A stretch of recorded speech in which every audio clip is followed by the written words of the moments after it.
His character hates my character because I'm with his wife. I don't know if I helped Daniel make up his mind. We talked about that period of time.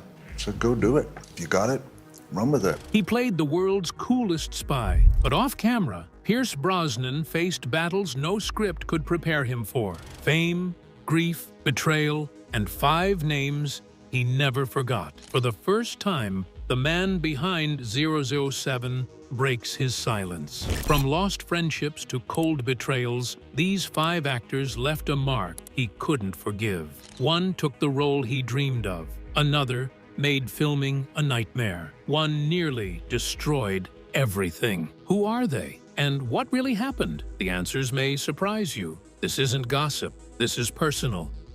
Timothy Dalton.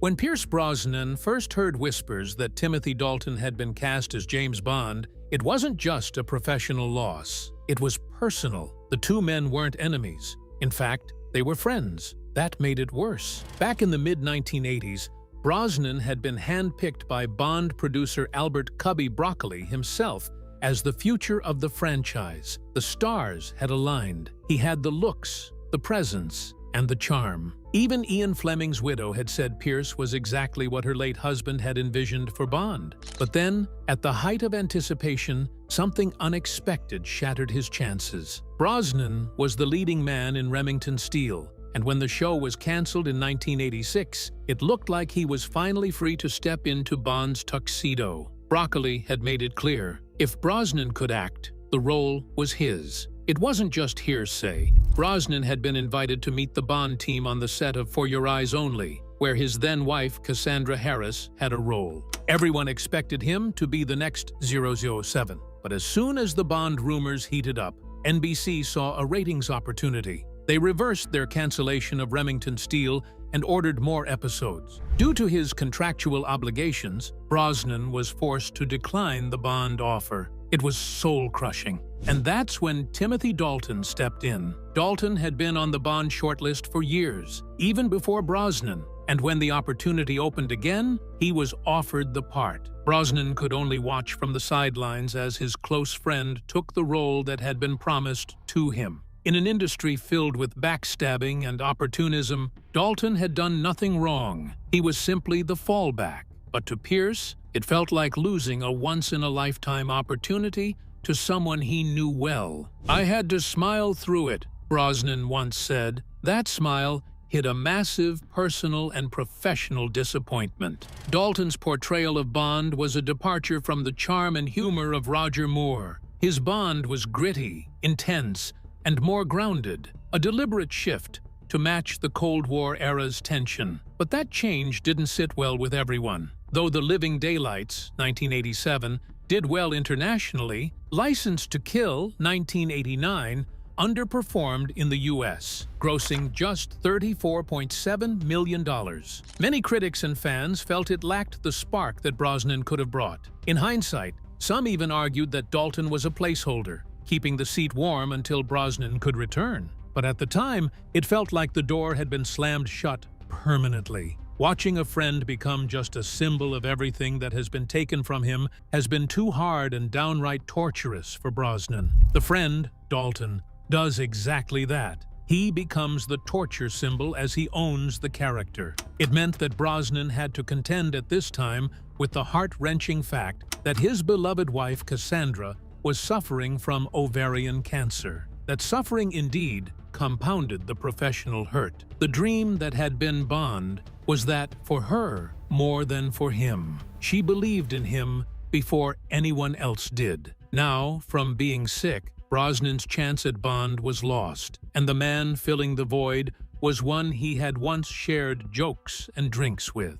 Brosnan carried on working through the years that have now been referred to by fans as the lost years. Between 1986 and 1994, he spies in the Fourth Protocol and suited up in Diet Coke commercials that teased the Ellington-esque style of Bond without ever naming it. He stayed visible, but the hurt never fully left. In those quiet years, Bond became a ghost, haunting his career. Dalton's Bond blazed and flickered. Brosnan's time never seemed to come. Then, in 1994, when Dalton finally stepped down and the franchise sought a new direction, Brosnan got the call into action. Finally, the part was his now. Yet, the baggage of emotions had still not faded, even after Brosnan became the official Bond with his first film, GoldenEye, back in 1995, during which the franchise would rise and earn over $350 million internationally. He never said anything bitter in the public domain regarding Dalton, but those who were close knew very well of the history. Dalton stood as an unanticipated bottleneck.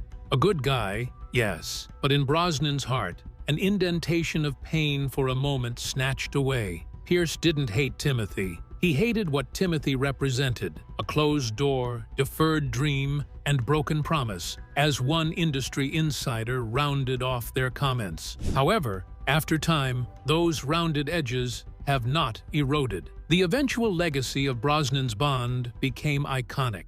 4 films and more than $1.64 billion at the box office, and a generation to whom he was nothing less than the definitive 007. But beneath that polished image lay the shadow of Timothy Dalton, a friend turned rival, not of malice, but a cruel twist of time and contracts. In a career earned by charm, it was not really all that hard, given the success of Dalton, but that Brosnan was supposed to be first. If you thought losing Bond to a friend was hard, wait until you see what Pierce lost next.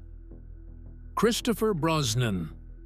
To the world, Christopher Brosnan was simply Pierce Brosnan's adopted son. But to Pierce, he was more than that. He was a second chance at a fatherhood he never received himself. Christopher entered Pierce's life when he married actress Cassandra Harris in 1980. Cassandra had 2 children from a previous marriage, Charlotte and Christopher, and when their biological father, actor Dermot Harris, died in 1986, Pierce legally adopted them. They took his name, but more importantly, they took his love. He became the father he never had, promising to give them everything he was denied in his own fractured childhood. At first, Christopher seemed to thrive under Pierce's guidance. He was bright, energetic, and deeply bonded with his sister and younger half-brother Sean. Pierce once said that when Cassandra and the children came into his life, it wasn't a matter of being a father, it was being a family. For several years, they lived as a close-knit unit.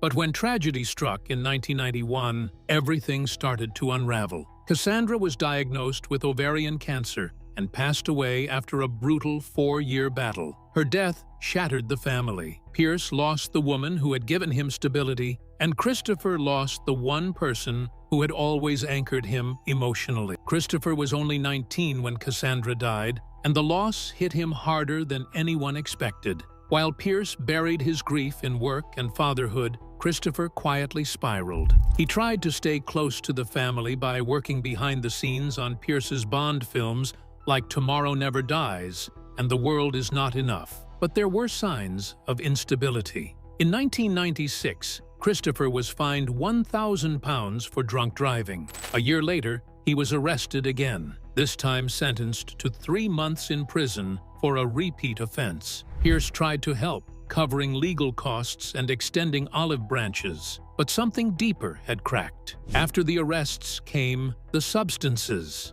Christopher fell into London's underground substance scene, dabbling in GHB and eventually hard substances. The addiction took hold quickly.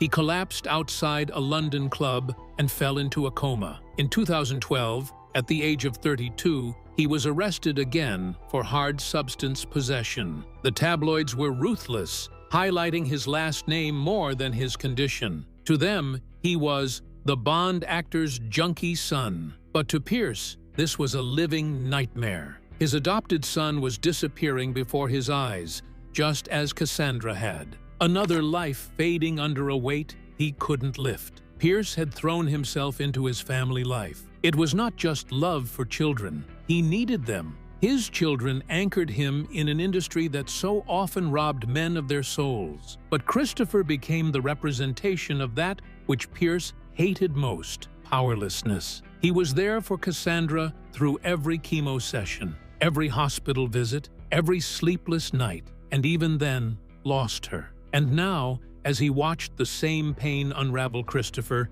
he was all too aware of that powerlessness. On a day alone, Pierce confided in a friend, "I hate what this world did to him. I hate that I couldn't stop it." By the year 2024, Christopher had entered into a near 20-year-long vanishing act. Then came the Slayer shot. The paparazzi found him outside a grocery store in London, gaunt, weathered, and all alone. He was only 51, but looked like the worse for wear. The contrast from those who remembered him as the smiling little boy beside Pierce on red carpets was striking. He is but a ghost of the man he could have been. Quite a long move from the Hollywood sets and family dinners. Their world was far from the pace of life that Pierce once tried to create. Though never going public against him, Pierce's silence said it all. The grievance, the shame, and the pain that gnawed deeply at him. Christopher never really had a funeral, not the kind with tears and memories. He never went through death. He just faded away. Addiction took him bit by bit, year by year, until the man was practically a stranger. Pierce had buried Cassandra. Then, in 2013, he buried Charlotte, his adopted daughter, who had succumbed to the same cancer that took her mother. To lose Christopher to another illness, one born out of trauma and grief, signified the sad trilogy of loss. 3 of his dearest. 3 lives that were swallowed whole by forces Pierce was powerless to contend with. In the media or discussion platforms, Pierce is relatively mum regarding Christopher. However, sometimes, when he does speak of him, he does so almost in a scripted tone as if he has been prepared for it. There are, however, sources who claim that he keeps quiet while making sure that he knows what happens. He sends assistance through third-party sources and would also call a few friends in London to have a look at what is happening with the actor. He never really let go, although eventually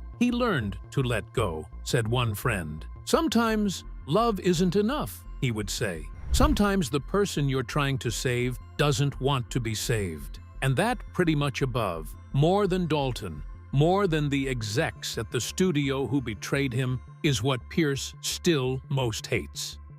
Daniel Craig.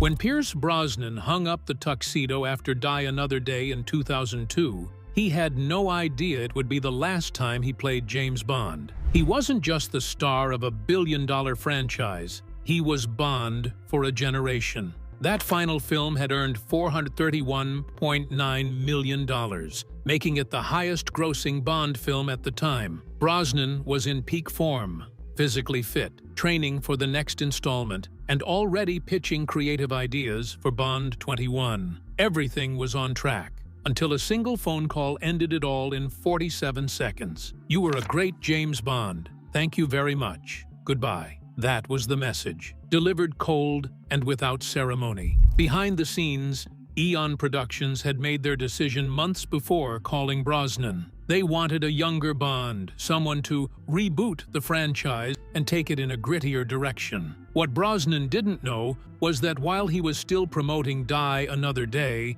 the producers had already been screen testing other actors, including Daniel Craig. Internal emails would later reveal a brutal reality. Brosnan was considered too expensive, too old, and ironically, too Bond. His own success had become his downfall, and the role that had saved MGM from bankruptcy and made him a global icon was handed off with shocking indifference. Brosnan was devastated. The betrayal cut deep, not just because he was fired, but because of how it was done. After 4 successful Bond films, after nearly a decade of loyalty, there was no meeting, no farewell, no gesture of thanks, just a call, when he was alone, on location in the Bahamas. He later said, "It was utterly shocking. I was completely bewildered. I thought we were doing Bond 21. The suddenness of the dismissal and the silence from the studio felt like a knife in the back. And the man stepping into his role, Daniel Craig, an actor Pierce didn't know personally, but who came to represent everything that was taken from him. When Casino Royale was announced with Daniel Craig as the new Bond, the backlash was immediate. Longtime fans questioned the casting of a blonde, lesser-known actor. Brosnan, still nursing fresh wounds, watched as the franchise he helped resurrect was rebuilt without him. He tried to stay gracious in interviews, saying, "I wish him well," but the pain was obvious. According to insiders, Brosnan felt blindsided, not just by the studio, but by the lack of any personal outreach from Craig himself. No call, no message, no acknowledgement of the man who had kept the franchise alive through the 1990s. Yet, nevertheless, Casino Royale became a big blockbuster. Craig's brutal, emotionally raw Bond portrayal was praised by critics. It was a darker one, devoid of glamour, more Jason Bourne than Roger Moore. Grossed $616.5 million, helped reframe franchise under the touch of a new generation. For Brosnan, the success was bittersweet. On one hand, Bond survived. The other, it did so without him. He would later say that it was like watching someone else raise your child. He lost much more than a role. He had been erased from the future of something he helped rebuild from the ashes. The other issue was identity. Brosnan's career after Bond suffered heavily after the sacking. His price dropped from $12 million to $3 million. He was what the studios had said to devalue because they were viewing him as too much associated with Bond to be viable anywhere else. He was too Bond, read one internal note by an executive. Even Pierce's entourage had to shrink. He laid off 12 people in the aftermath. Depression went very deep. His children have seen him cry for the first time. The rejection from Bond producers felt like abandonment, not just in the professional context, but personal as well. It just looked ugly that the franchise chose not to reach out to Brosnan. He spent much time trying to reclaim his footing and doing turns in indie films and romantic comedies before rounding out his resume with a variety of big-budget purses like Black Adam. Bond was the ghost in the room. Brosnan watched Craig lay down 5 films in a span of 15 years, his demeanor indicating disapproval. He has never openly criticized Craig, yet his comments over the years have made it clear that he felt the entire process could have been done better. "There should have been more grace, more class," he said on one rare occasion when he spoke candidly. Instead of throwing him away, they could have celebrated. In the end, Brosnan did not hate the man Daniel Craig. He hated what Craig stood for. The abandonment of the studio, the silence, a sudden dismissal after a decade of commitment. Craig was never the villain, but in Brosnan's mind, he became the symbolic replacement, the man who got the future Pierce was promised. And that quiet agony has never faded. Brosnan is gracious about it, but those close to him affirm that there are real scars from Bond, and Craig will always be part of them. Keep your sympathy close, because what comes next will leave you stunned. This wasn't about contracts or casting, it was personal, and it got ugly. A-list diva co-star Pierce Brosnan is known for being one of the most gracious and grounded actors in Hollywood. Despite decades of loss, career betrayal, and emotional trauma, he's maintained a reputation for professionalism and quiet strength. That's why when rumors surfaced about tension on the set of Mamma Mia, people were shocked to hear his name mentioned until more details emerged. The tension wasn't because of Pierce, it was because of someone else, a legendary co-star. Described by insiders as an A-list diva, had turned the joy-filled set into a pressure cooker, and Brosnan hated every minute of it. Christine Baranski, a cast member of both Mamma Mia films, revealed in 2025 that one particular co-star made filming a nightmare. While she didn't name names, fans and insiders quickly speculated. Many pointed fingers at the biggest name in the cast. But those close to Brosnan clarified, Pierce wasn't the problem. He was the victim. Known for his warmth and patience on set, Brosnan clashed hard with someone who demanded constant rewrites, showed up late, and treated crew members like background props. He almost walked off Mamma Mia. Here we go again, one production assistant later revealed. Pierce had joined Mamma Mia after years of intense roles, Bond, thrillers, dramas. The film was supposed to be a breath of fresh air, Set in the Mediterranean with a feel-good musical tone, it seemed like the perfect space for healing and play. But instead, he found himself stuck in a creative battlefield with someone who controlled the tone of the entire production. Every day was a guessing game, another crew member said. Would she be pleasant today, or would she make someone cry? That inconsistency ran counter to everything Brosnan believed in. What made the situation more personal for Pierce was his connection to the film's themes. Mamma Mia was about love, second chances, and family, things he held dear after losing his wife Cassandra and daughter Charlotte. For him, acting in the film was more than a paycheck. It was emotional expression, but his co-star didn't share that sentiment. According to reports, she treated the film as beneath her, making passive-aggressive remarks about the script, costumes, and other cast members. For Pierce, who had trained in Shakespeare, mime, and classical theater, that kind of disrespect was unacceptable. Brosnan had done his best to maintain his calm composure, according to several members of the crew, even under the strain of being openly disrespected. There was one day when the actress said she would not rehearse unless her trailer was moved nearer to the set. Another day, she demanded costume changes right before filming. Brosnan, reportedly trying to smooth things over, told the director, "Just get the scene. I'll adjust." However, the frustration was growing. He hated how she treated the people around her. One set decorator said, "He's the kind of guy who shakes hands with the gaffers. She didn't even look them in the eye." Pierce's aversion had not come from ego, it had come from values. Quiet tenacity had been the very foundation upon which Pierce had constructed his entire career. As a child who had grown up fatherless and shuffled between relatives, Pierce learned the hard way how important kindness and consistency are. Very great experiences with the loss shaped him into a very empathetic human being. So watching someone derail an entire production with petty demands and mood swings hit a nerve. He said it reminded him of everything he hated about Hollywood, an old friend later shared: the narcissism, the cruelty, the entitlement. To exacerbate the situation, certain tabloids attempted to manipulate the narrative to support the actress. The supposed evidence was photographs of Brosnan, whether looking tense or frustrated, that were interpreted to mean that he was the one causing trouble. But sources near to the production maintained a counterposition. He was protecting people, opined one assistant director. He hated the energy on set. He hated that nobody was brave enough to confront her. But he never lashed out. He just distanced himself. And when the film finally got wrapped, Brosnan absconded from several promotional events, not out of spite, but exhaustion. He needed time to detox after what had turned out to be one of the most emotionally damaging shoots of his career. Over the years since then, Brosnan never named the actress in public, and the silence thus speaks volumes.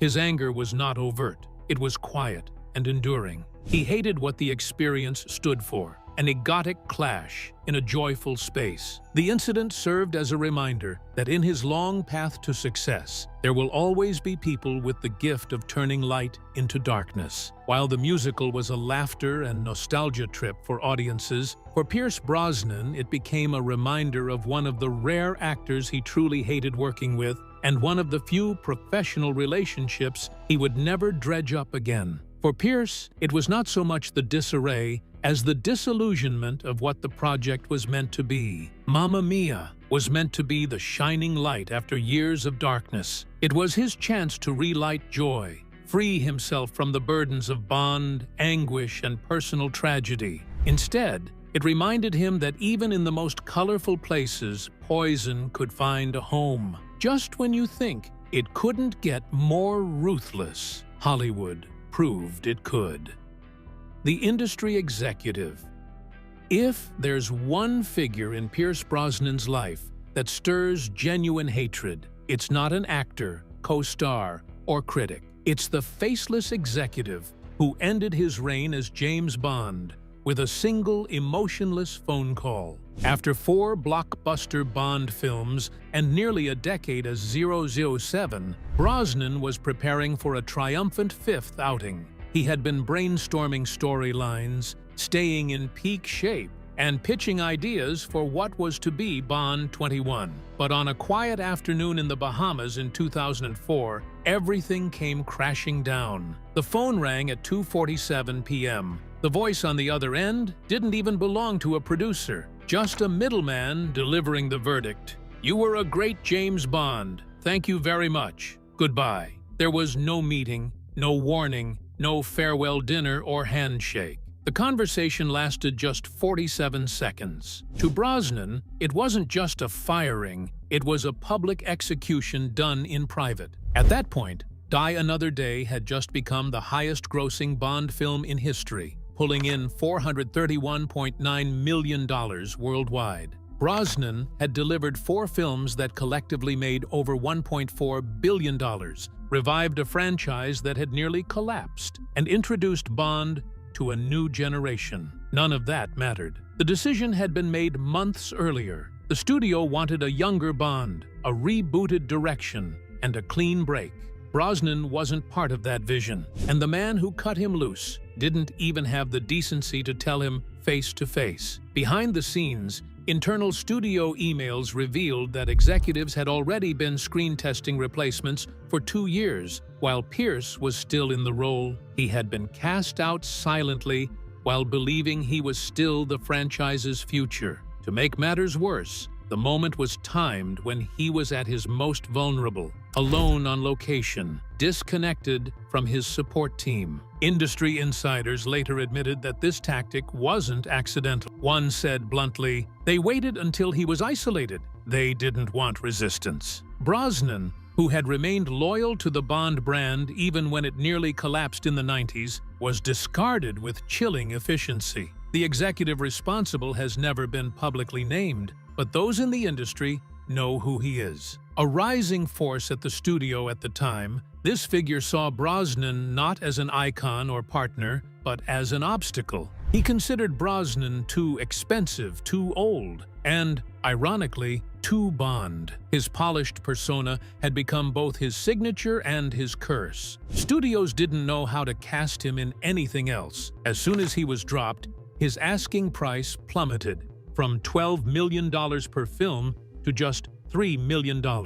He had to let go of 12 members of his team. Projects in development evaporated. In just 3 days, Pierce Brosnan went from being one of the most bankable stars in Hollywood to a man scrambling to redefine himself. Friends would later explain that the emotional fallout was tremendous. Brosnan sank into a period of quiet depression. His children saw him weep, something that had scarcely happened even after their mother's death. He was just crushed, said one intimate friend of his for many years. He had given everything to Bond, and then he was just erased. That was more than losing a role. It was about the loss of identity, the loss of years of work, the loss of a legacy he was still cultivating. The creative decision may have hurt less than the frigid manner in which it had been carried out. Not just fired, but wiped from existence by the man himself. When the trailer for Casino Royale came out, Brosnan seemed to bear the brunt of his suffering in silence, watching without asking questions or passing comments. Although Brosnan himself made few remarks on the subject, those close to him said they could see how pained he was. He had fought for that role twice, in the 80s when NBC had blocked him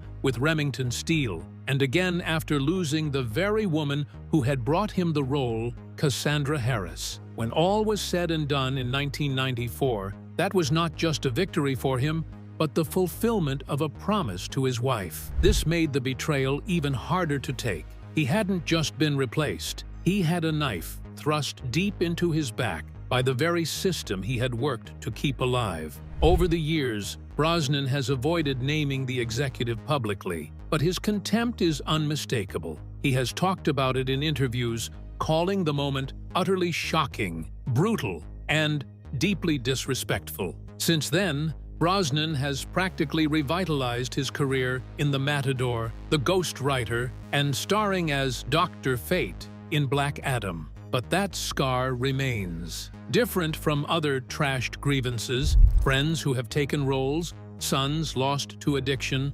co-stars with egos, this was not personal. It was systemic.